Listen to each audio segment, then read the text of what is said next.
I didn't plan for the wineglass to shatter. Not like that. One moment, I was lifting my fork, pretending to ignore the smug whispers circling around my own dining table. The next, a sharp crack split the air, glass exploding against the hardwood floor as my oldest daughter leapt to her feet, her chair scraping back like a warning shot. And just like that, Christmas dinner detonated. "Enough!" Lila shouted, her voice slicing through the chandelier-lit room. Her siblings stiffened, their spouses going silent. The grandchildren's chatter died instantly. My heart was pounding so hard I felt it in my fingertips. I had known this moment was coming. What I hadn't known was how quickly the mask would drop from each of their faces once the performance started. 20 years I cooked for them, nursed them through fevers, paid their bills, bailed them out, forgave every cruelty, defended them when no one else could. And this was how they chose to repay me. "We've talked," Lila said, looking around at her brother and sister for backup. Aaron nodded stiffly. Maya folded her arms, jaw tight with rehearsed indignation. Then Lila said the words that would end the life I'd built for all of them. "You're no longer part of our family, Nora. We're done. You need to leave our lives permanently." My children disowned me at my own Christmas table. In my own home. After eating a meal I'd spent 2 days making with hands that ached from arthritis they barely acknowledged, Aaron exhaled dramatically, as if delivering a mercy killing. "It's time you understood your place," he added. "Your decisions aren't stable anymore. None of us trust you. We need to protect what's ours." My place. What's theirs? I felt the last threads of motherhood snap like overstretched wire. But they weren't prepared. Not for me. Not for what I already knew. Not for what I had hidden beneath the table in a small velvet handbag. My lips curled into a slow, deliberate smile. "Well," I whispered, standing up with a calmness that made Maya's eyes flicker with confusion. "If we're exchanging announcements, then I have gifts for each of you." I reached into my bag. 3 gold envelopes, sealed in wax, engraved with their names. Lila, Aaron, Maya. The room froze. Even the fire seemed to stop crackling. I handed each of them their envelope. "Since you've made your decision about me," I said softly, "it's time you learned the truth about yourselves." They exchanged nervous glances, then tore open the envelopes. 5 seconds. That was all it took. 5 seconds before Lila screamed like someone had stabbed her. 5 seconds before Aaron went ghost white, clutching the papers as if they were burning. 5 seconds before Maya stumbled back against the wall, whispering, No, this isn't real." But it was real. And the truth inside those envelopes was only the beginning. What they didn't know, what they could never have prepared for, was that the moment they rejected me, they freed me to reveal the secrets I had been collecting for over a year. And by the time I finished, none of my children would ever be the same.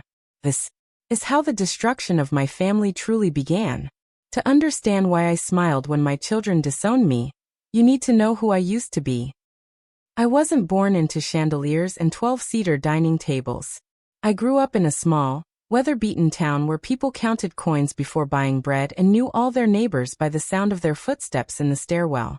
I was the girl people called pretty enough to be trouble and too soft to survive. Then I met Adrian Cole. He walked into my life in an Italian suit and a confidence that filled the room. Older. Established. A corporate attorney with a reputation for winning and a wallet that never folded because it was always thick. I was working reception in a satellite office his firm had just acquired. He asked for the file room and my name in the same breath. And before I understood what was happening, he was bringing me coffee by coincidence, waiting outside to walk me to the bus, and talking about restaurants I couldn't pronounce. Within a year, my last name wasn't the only thing that changed. My entire world did. He gave me the house, this house. Marble floors, high ceilings, a kitchen with more ovens than I had recipes. He told me I deserved all of it. He also told me he wanted children, as soon as possible. We tried. We failed. Month after month of hope and silence. Then one afternoon he came home with a new kind of calm in his eyes. The kind that made my skin prickle. "I've been exploring other options," he said, like he was discussing a merger. "We'll have our family, We just won't do it the conventional way. That was how my children arrived. First Lila, tiny, quiet, watchful. Then Aaron, angry lungs, fierce eyes. Then Maya, serious, almost solemn, as if born already suspecting something was wrong with the world. Adrian told me the same story every time. Private arrangements, young women who weren't ready to be mothers, confidential agreements handled through the firm. I didn't ask enough questions. I just loved the babies that appeared in my arms. I was good at it, motherhood. I threw myself into it like it was a calling. Homemade birthday cakes, midnight fevers, school plays where I sat in the front row with a camcorder, and enough tissues to embarrass them. I learned to cut sandwiches into the shapes they liked. I remembered which plush toy each one needed to sleep. I memorized their footsteps, their cries, their little habits. Adrian, meanwhile, collected promotions and property. He flew to conferences, closed deals, hosted clients. When he was home, the children were part of the set, polished, polite, curated. His version of fatherhood was performance-based, medals, grades, trophies. They earned his smiles. They never noticed how rarely I earned them. By the time he died, one sudden, quiet morning, I believed that losing him would finally bring my children closer. Instead, losing him revealed exactly what they'd learned from him. It started subtly. "Do you really need all this space, Mom?" Lila asked one afternoon, eyes roaming the house like a surveyor. "It must be exhausting to maintain." "You'd be more comfortable in something smaller," Aaron added. "We worry about you rattling around in this place on your own." "Those stairs aren't safe for someone your age," Maya chimed in, managing to sound both concerned and faintly amused. "I thought they were clumsy with grief. I thought they were trying to help. I was wrong." The first Real crack appeared over dinner one autumn evening, when the leaves outside were burning red and gold, and the shadows in the hallway seemed thicker than usual. We'd just finished eating. I was about to bring out dessert.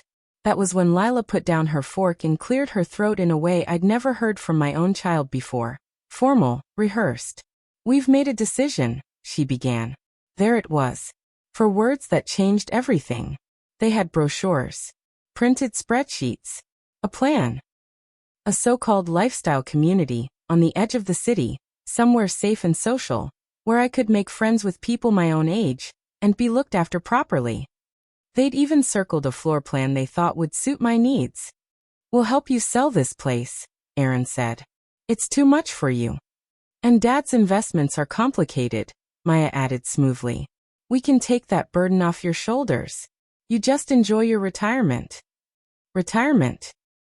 They said it as if I'd ever had a life that was mine to retire from. I looked at their confident faces. Their eyes.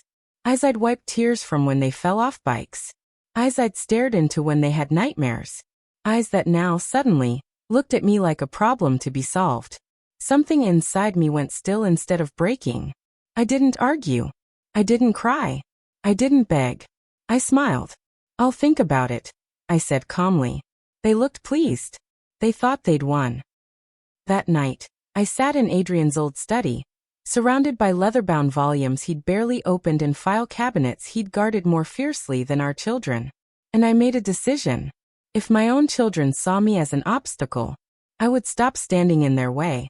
But not the way they imagined. If they wanted to reduce me to a liability, I would become the most dangerous liability they'd ever met. You cannot fight people like my children with emotion. You fight them with information. The next morning, I hired a private investigator. Not one of Adrian's old colleagues. Not anyone from his world. I found her through a woman in my book club who once recovered her entire pension from a crooked advisor. Her name was Rhea Collins, mid-40s, compact, watchful. She had the kind of stillness that made you sure she saw more than she said. "Tell me what you need," she asked. "I need to know who my children are," I replied. "Not who I think they are. Who they really are when I'm not around." She didn't flinch. She just opened a notebook and started writing. "And I need something else," I added. "I need to know what my husband hid from me." She looked up. "That's a different job," she said. "But the same fee structure." "I can pay," I said quietly. "Very well." Her eyes flicked over the room, the shelves, the rug. I could see the mental maths. Her voice, when she spoke again, was softer. "All right, Mrs. Cole," she said. "Let's find out what's been living in your blind spots." Ria started with my children.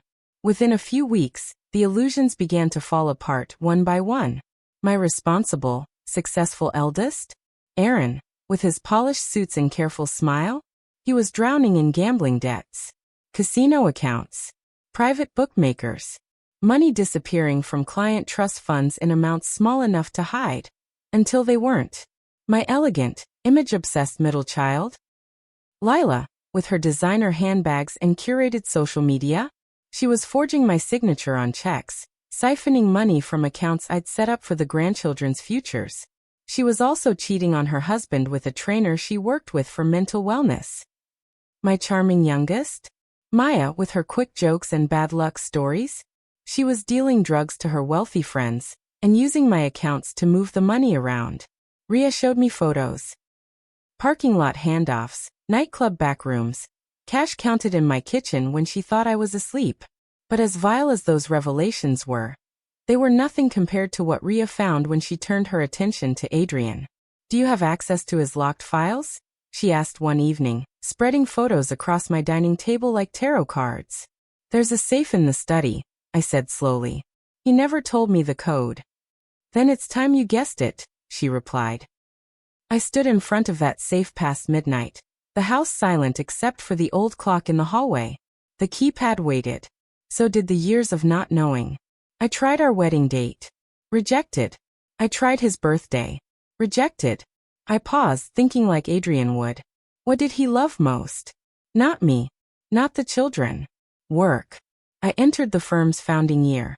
The safe clicked open. Of course it did. Inside folders. Neatly labeled. Some I recognized. Property deeds, tax records. One was different. A thin brown file marked with a single word. Family. My hands shook as I pulled it out. Inside there were reports. DNA analyses. Letters between Adrian and various lawyers. Medical records I had never seen. I sank into his leather chair as I read. That was when I learned the truth. The children I had been told were adopted from anonymous young mothers? Not adopted from strangers at all. They weren't mine biologically. But they weren't Adrian's new acquisitions either. They were his original children. From a first wife I had never been told existed.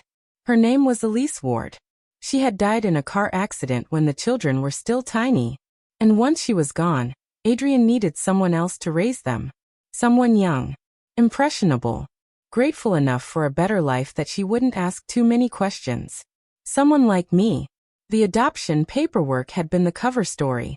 He'd rewritten their past to avoid custody battles with Elise's family. There were letters from her parents, begging for information, asking for visitation, then demanding custody. There were drafts of legal strategies to block them. And there was one letter, buried at the back of the file, that made my vision blur. It was from Adrian to his attorney. He wasn't worried about whether I could be a good mother. He was worried about inheritance. He wanted to ensure that no matter what happened between him and his second wife, his estate would go entirely to his bloodline, to Elise's children, to the 3 people who would later stand in my dining room and tell me I was no longer family. I realized something sitting there in that study, the lamplight turning the papers yellow at the edges. I hadn't just been lied to. I hadn't just been used.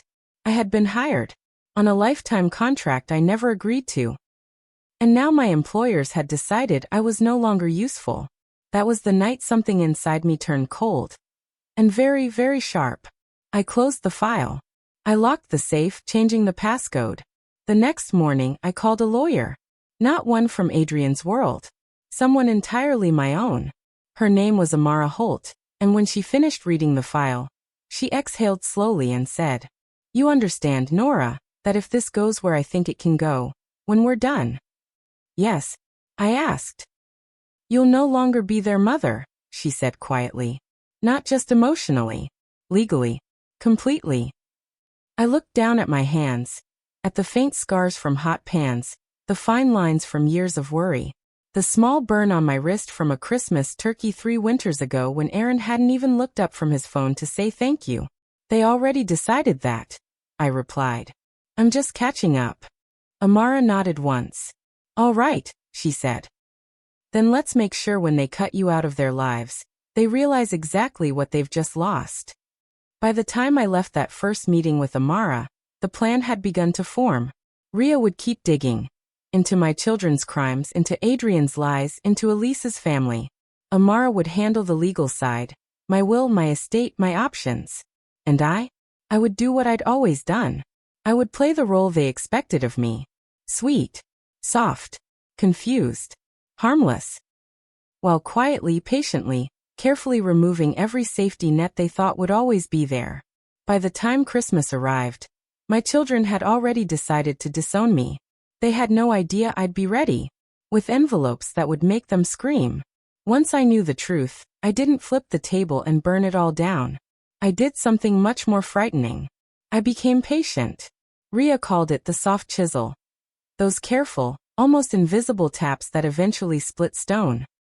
The first tap was money. A week after I opened Adrian's secret file, my youngest, Maya, called me in tears. Mom, I need a favor. Just a small loan. Short term. How small? I asked, stirring my tea. She named a number that made my hand pause midair. For what? I asked. A business thing, she said. It's complicated. You wouldn't understand. I could try, I replied pleasantly. Explain it to me. Long pause. Mom, I don't have time for a seminar. I just need the transfer by tomorrow. I could lose everything. Once upon a time, that would have been enough. The words "I could lose everything" used to be my trigger. This time I smiled. Maybe losing everything would teach you not to risk what you don't have, I said quietly. Silence.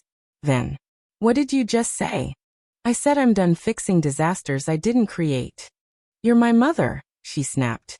So you keep reminding me, I replied. Usually when you want something. She hung up on me. It was the first time one of my children had ever ended a call that way. And instead of breaking my heart, it felt like winning my first war. Next came Lila. She didn't call. She appeared. She swept into my kitchen 3 days before her annual mental reset trip, dropping her designer tote on the counter like a flag planted on conquered land. I booked us into the spa suite at the Carrington, she announced. Same as last year. You'll love the new facial package. It practically erases 10 years. I'm not going, I said, sliding biscuits onto a cooling rack. She blinked. I've already booked it. Then you'll be having a very relaxing time, I replied. Send me photos. She frowned. You're paying for it. No, I said mildly. You are. Mom, don't be ridiculous. You know I can't afford. Then book something you can afford, I said not unkindly. That's what grown-ups do. The shock on her face was almost comical. What is wrong with you lately? She demanded. First you refused to help Maya, now you're canceling tradition. Are you losing it? Ismail Tahia. Slow. Cool. No, I said. I'm finally finding it. Aaron took a different route. He came to the house in a suit 2 shades too sharp and a smile that didn't touch his eyes. He brought flowers. A cake from a patisserie he knew I liked. He waited until we were in Adrian's study before he started. I'm worried about you, he said, settling into Adrian's old chair like it belonged to him. Are you? I sipped my wine. He nodded. You've been different. With money. With all of us. We're concerned the stress of being in this big house alone is affecting your judgment. There it was. Judgment. The word you use when you're building a case to remove someone's control. What do you suggest? I asked. Something smaller, he said gently. Safer. Somewhere with people your age. Activities. Support. Somewhere out of the way. I translated silently. Somewhere you can forget I exist until it's time to divide what I left behind. Aloud I said, you mean somewhere I won't be a burden on your calendar, or your inheritance? His jaw tightened. This isn't about money, he said. So the spreadsheets Lila brought last week were about my spiritual journey? I raised an eyebrow.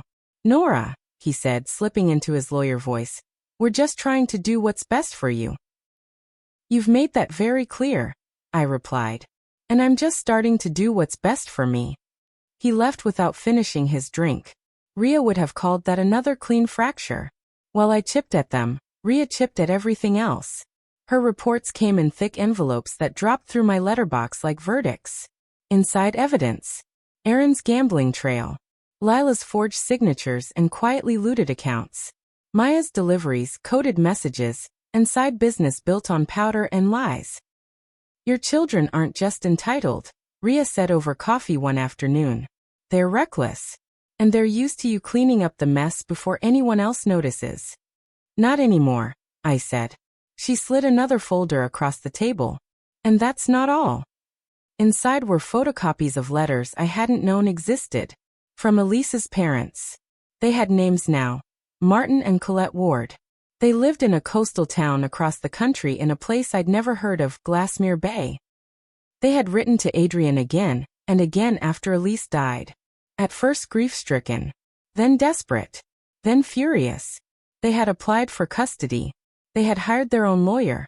They had prepared to fight. And then Adrian vanished with the children. Different city. Different names. New life. New wife. Me. Do they know where the children are now? I asked, my throat tight. They know where you are, Rhea said. I found their last investigator.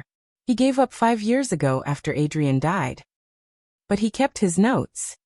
So they've been looking for them all this time. More than 20 years, she said softly. I stared down at the pages. Photos of Elise with a baby in her arms, a toddler clinging to her leg, a little boy grinning at the camera. Lila, Aaron, and Maya, before they were mine. They looked like the children I remembered. And not at all. I can reach out, Rhea said. If you want. I sat with the question for a long time. Finally, I nodded. Yes, I said. They deserve the truth too. Just not yet. Not before my own children heard it from me. Meanwhile, Amara was quietly rearranging my entire future.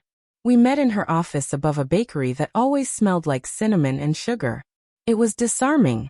Legal annihilation conducted over the scent of warm pastries. Your situation is rare, she said, tapping her pen against the adoption documents. These proceedings were built on false information. He lied to get what he wanted, I said. That was his specialty. Fraud changes things, she replied. It means your status as adoptive mother can be challenged. By them? I asked. By you, Amara said. If you choose. She laid it out in plain terms. If I moved forward, I could argue that I had entered into the adoption under false pretenses. That I'd been deceived about the children's origins, the existence of their biological family, the nature of my role. If the court agreed, it could legally unravel the adoption. My rights as their mother would vanish. So would theirs as my children. No inheritance. No automatic next of kin status. No more obligation, legal or financial. Once this is done, Amara said quietly, there's no halfway. You can't change your mind and reinstate them as your heirs later, without starting from scratch. Are you prepared for that? I thought of Lila's face when she suggested a facility. Aaron's cool calculations. Maya's contempt when I refused to pay her debts. They've already cut me out, I said. I'm just catching up with the paperwork. Amara watched me for a moment. Then she nodded. In that case, she said, we'll move quickly. These kinds of cases can drag on if the other side fights, but I suspect yours will be distracted. By what? I asked. She smiled thinly. By criminal charges. The weeks leading up to Christmas were full of quiet, careful cruelty. Not theirs. Mine. Do you know what happens when a person who's always said yes starts saying no? People show you who they really are. Maya's calls moved from pleading to furious to outright threats. If something happens to me because you refuse to help, she snapped one night, that will be on your conscience. No, I said. It will be on your choices. Lila tried to nag me back into my old role, leaning heavily on the mythology of our traditions. You love our spa trips, she insisted. I loved spending time with you. I corrected. I can do that over coffee in my own kitchen without funding your addiction to luxury. Aaron shifted into full strategist mode. He called the doctor's office to share concerns about my mental clarity. He reached out to my financial advisor to discuss safeguarding my estate. He even contacted an old friend of Adrian's who was now a judge, painting a picture of a fragile widow losing her grip. He forgot I now had Ria watching everything. She brought me recordings, emails, notes from meetings where my life had been discussed like a file on someone's desk instead of a woman's existence. Your son is laying the groundwork to have you declared unfit, she said bluntly one afternoon. Not today, but soon. Let him build his little case, I replied. He'll be very confused when the ground disappears underneath him instead. 10 days before Christmas, I invited them all to Sunday dinner. No decorations. No special occasion. Just roast chicken, potatoes, green beans. The kind of food that reminded them of being small and safe, back when they still believed I could fix anything. They arrived wary. I could see it in the way they stood in the hallway, eyes scanning, measuring my tone, searching for signs of vulnerability. So, I said lightly over dessert, I've been thinking about family. Aaron's fork paused halfway to his mouth. Family, he repeated. What makes someone family? I continued. Is it blood, time, love, legal paperwork? I smiled. Or is it whether they treat you like you matter? Maya rolled her eyes. Here she goes. But Lila was watching me now. Really watching. I've been doing some digging, I added casually. Into our history. Aaron swallowed. What kind of digging? Oh, you know, I said. Those services that trace your DNA? They can tell you the most fascinating things about where you come from. I tipped my head. Who you come from? A flicker of unease crossed all three faces at once. We don't need to know, Aaron said sharply. You and Dad are our parents. End of story. Of course, I agreed. I raised you. I loved you. I stayed up nights worrying about you. That's real enough. I let a beat of silence fall. But sometimes reality and paperwork don't match, I added. And when that happens, courts tend to care more about the paperwork. They went very still. What are you talking about? Lila asked. Oh, it's probably nothing, I said. Just discrepancies I found in your father's files. My lawyer seemed very interested. Your lawyer? Maya repeated. Yes. She's helping me make some updates. I took a sip of wine. Adjusting my will. Clarifying beneficiaries. Removing assumptions. Assumptions. Aaron echoed, voice tight. That certain people will always be there, I said. That they'll always be entitled to certain things. That DNA means more than behavior. I smiled, bright and pleasant. But we'll talk more on Christmas, I added. I've planned something special. The rest of dinner was quiet. They left earlier than usual. I watched from the upstairs window as they stood in the drive, talking urgently under the yellow streetlight, glancing back at the house like it had turned into something dangerous. Good, I thought. It had. 2 days later, Ria handed me another envelope. This is the last piece, she said. Inside was a letter. Handwritten. Shaky but clear. Dear Mrs. Cole. We were stunned to hear from Miss Collins. We had almost given up hope. If what she says is true, and you have raised Elise's children all these years, we want you to know one thing above all. We are grateful they had someone who loved them. We have searched for them for more than 2 decades. We have stood in empty doorways and looked at every face in every crowd hoping to see theirs. If they wish to contact us, our address and number are below. Whatever they decide, we will never stop loving them. Sincerely, Martin and Colette Ward. At the bottom, an address in Glassmere Bay, and a phone number written twice in block digits and again in smaller letters as if to anchor it to the page. You're giving this to them? Ria asked. Yes, I said. Along with everything else. It will destroy their image of their father. Good, I replied. He built that image on my back and their grandparents' grief. It's long past time it came down. On Christmas Eve the house glowed. I set the table the way I always had. Polished cutlery, crystal glasses, candles casting soft light over everything. It looked like love. It was an ambush. 3 gold envelopes sat in my velvet handbag. Inside each, Proof they weren't mine in any legal sense that mattered. Proof of their own crimes. Proof of Adrian's lies. A new reality in black and white. By then, Amara had already filed the adoption challenge and moved my assets into a structure they couldn't touch. Ria had already delivered full dossiers to the right authorities.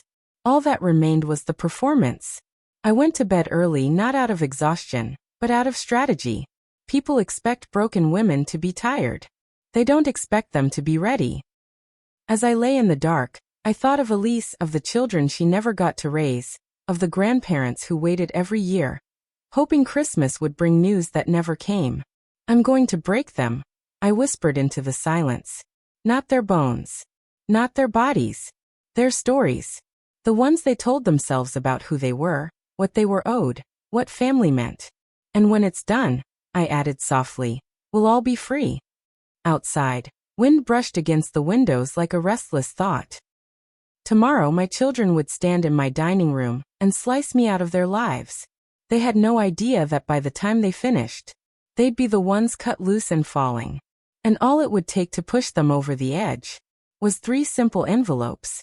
I woke up on Christmas morning with an unfamiliar sensation humming through my chest. Not dread. Not sadness. Not nostalgia. Anticipation. The kind of anticipation a survivor feels when she finally stops running and turns around to face what's chasing her. Today was the final carving. The unveiling. The justice. I dressed slowly, deliberately. A deep green dress Adrian used to say made me look too expensive to touch. Good. Let them feel the distance. I placed the 3 gold envelopes into my velvet handbag and walked down the stairs of the house I'd spent decades tending. The house they'd already mentally moved me out of. The air smelled of cinnamon, pine, roasted herbs. It should have smelled like home. But today it smelled like theater. They arrived exactly on time, which was the first sign of nerves. Lila came in first, coat pristine, hair styled too perfectly for a family dinner. She was a woman wearing armor made of appearance. "Merry Christmas, Mum," she said, kissing the air beside my cheek without letting her skin touch mine. Behind her, Aaron held a bottle of wine so expensive he must have borrowed it. He scanned me with lawyer eyes, checking for instability. "Merry Christmas," he said carefully. Maya arrived last, pretending nonchalance. She didn't hug me. She didn't smile. She didn't remove her headphones until the dining room was in sight. I could feel it. All 3 of them vibrating with rehearsed conviction, ready to present the verdict they had decided on weeks ago. I welcomed them warmly. I served the food. I poured the wine. I watched my children enjoy the last calm moment of their old lives. The meal was almost over when the tension snapped. Lila's knife clattered against her plate. "Mum," she said, standing. "We need to talk." Here it comes, I thought. "Yes?" I asked lightly. She looked to her brother and sister. They rose with her, a united front. "We've talked," Lila said. "Long and hard." My eyebrows went up. "And we're done," she said. "You're no longer part of our lives. We're disowning you." Her voice was steady, proud even, as if she were saving me from myself. My heart didn't break. It didn't even bend. Instead, a strange, burning calm washed over me. The moment I'd prepared for was finally here. "I see," I said softly. "And why is that?" Aaron stepped forward. "Your decision-making has become erratic. You're refusing help. You're sabotaging your future. And frankly, we won't let you drag us into whatever spiral you're in." A spiral. Right. Everything in me went still. Like a predator lowering its heartbeat before striking. "And," Maya added, crossing her arms, "we need to protect Dad's estate. He wanted everything to go to us. Not this." She gestured around the house as if I were a squatter. There it was. The truth beneath every lie. Money. Inheritance. Control. The ghosts of Adrian's expectations living inside his children like parasites. "Is that all?" I asked. Lila lifted her chin. "No. We've also spoken to some people about transitioning you into a better environment. Somewhere more structured. More supervised." They had rehearsed that line. I could hear the script in it. I smiled. "Slow. Come. Deadly. Well, I said, standing, since we're sharing announcements. I reached into my velvet handbag. I have gifts. 3 envelopes. Gold. Sealed with wax. Their names engraved on each one in the same elegant calligraphy Adrian used for client greetings. I placed one in front of each of them. What is this? Aaron asked warily. Your inheritance, I said softly. He looked relieved, foolishly relieved. Until they opened them. Lila gasped first. Not a gasp. A strangled, animal sound. Primal and disbelieving. No, she whispered. No. This is wrong. This is. Her hands trembled as she reread the documents. Aaron's face drained of color. His lips parted, forming sound with no voice behind it. He staggered backward, clutching the papers. Maya didn't speak. She didn't move. She just went completely still.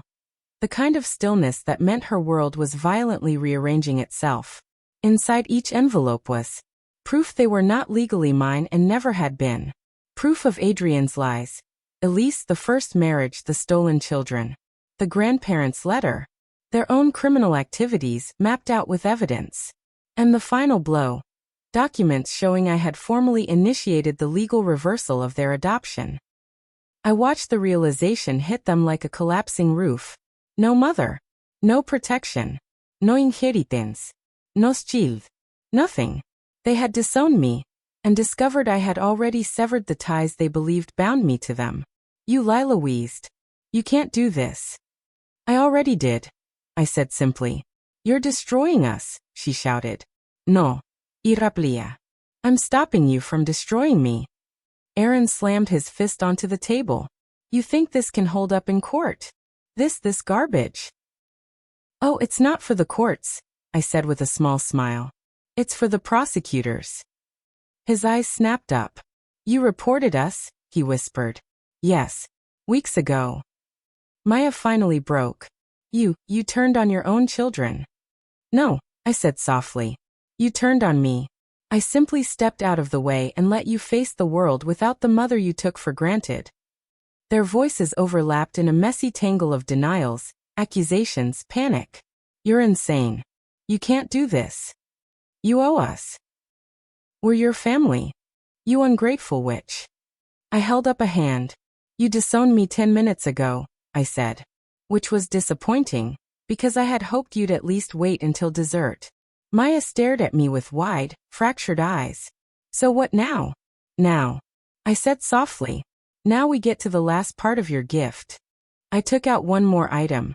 3 identical cards with a single phone number written on each. Your biological grandparents, I said. Martin and Colette Ward.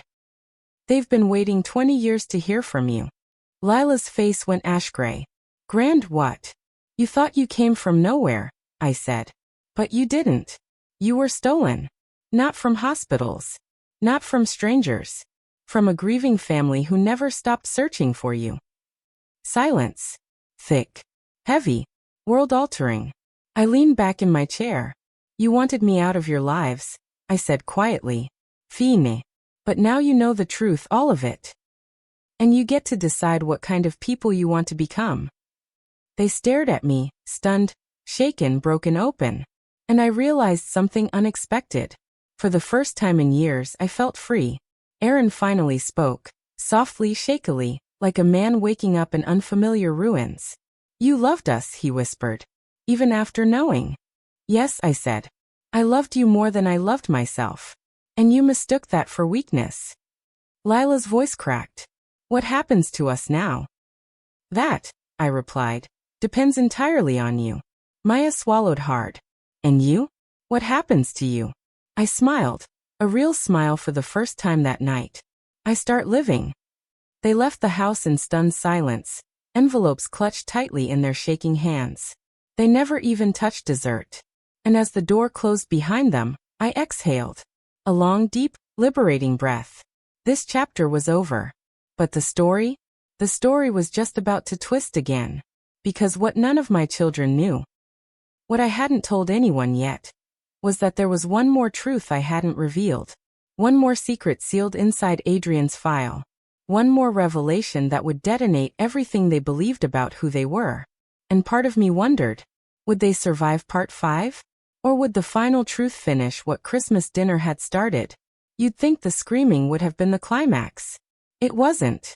It was the warm-up, the drumroll, the deep breath before the plunge. Because the real explosion, the one that would permanently rewrite every part of their identity, was still waiting in the dark. Inside Adrian's last file. After they left, the house felt too quiet. Not peaceful, hollow. A cathedral after the choir has fled. I moved from room to room, switching off lights, touching surfaces, grounding myself in the home I'd built. Every corner reminded me of some memory, some holiday, some scraped knee, some bedtime story. But those memories were mine. Not theirs. They belonged to the woman they believed was convenient, until she wasn't.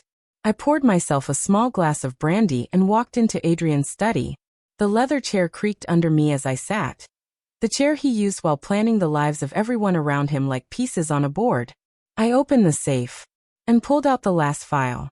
It was thin. Too thin. As if Adrian had gone out of his way to hide the smallest, sharpest secrets in the least assuming place. Inside was a brown envelope marked simply with, "For Nora if needed." I stared at the handwriting for a long time. It was unmistakably Adrian's. Elegant, practiced, cold. He had prepared for every outcome. Even this one. I slid out the pages. There were no legal documents this time. No financial statements. No dossiers. Just a letter. Handwritten, unsent, unfinished. It began with my name. Nora. If you're reading this, it means the truth has reached you before I could control it. And if that is the case, there is one final thing you must know. My hand tightened around the page. The children, they aren't just Elise's. My breath caught. They aren't just mine either.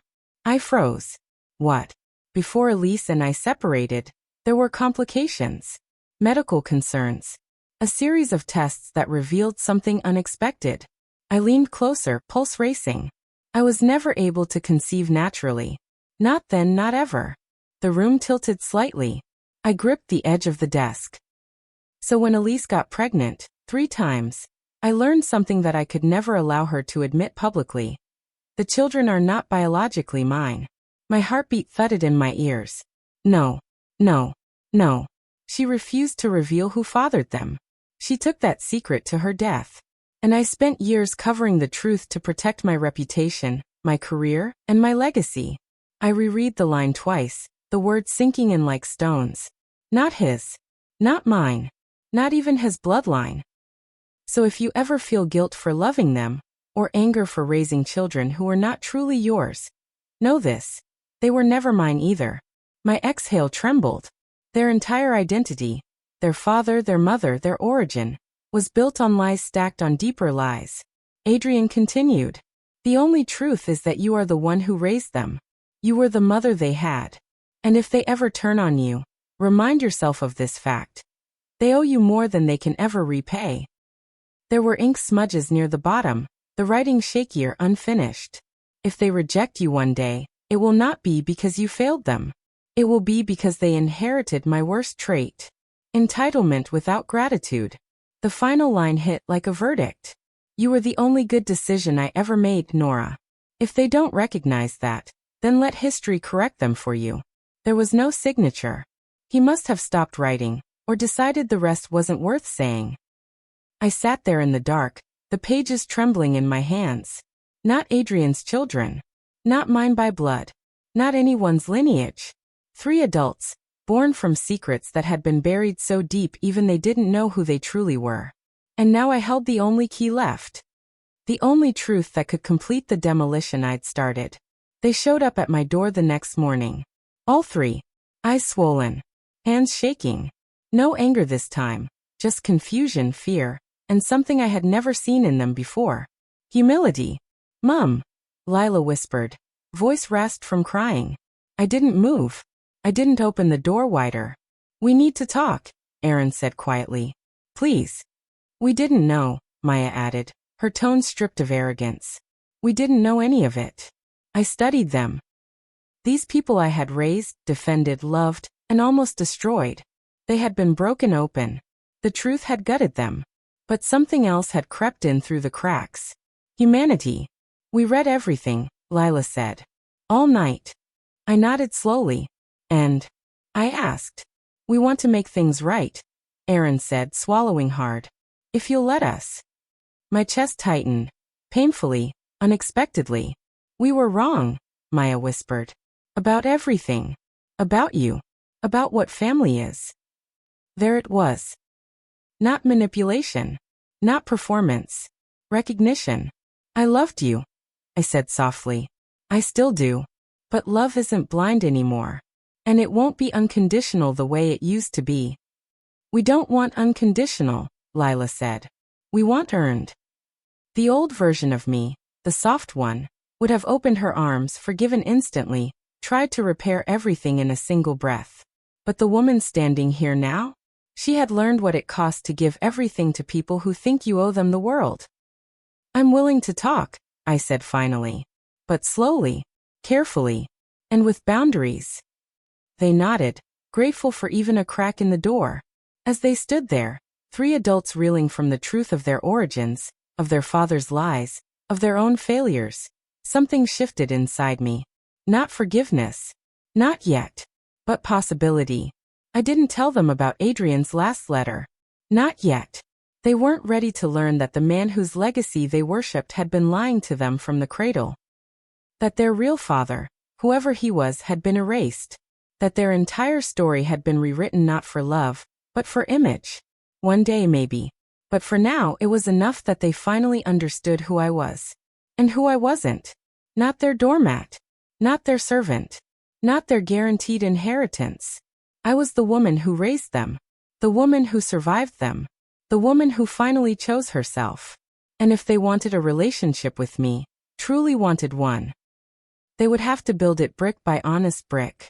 No more entitlement. No more demands. No more rewriting history to suit their egos. Not after Christmas. Not after the envelopes. Not after the screams.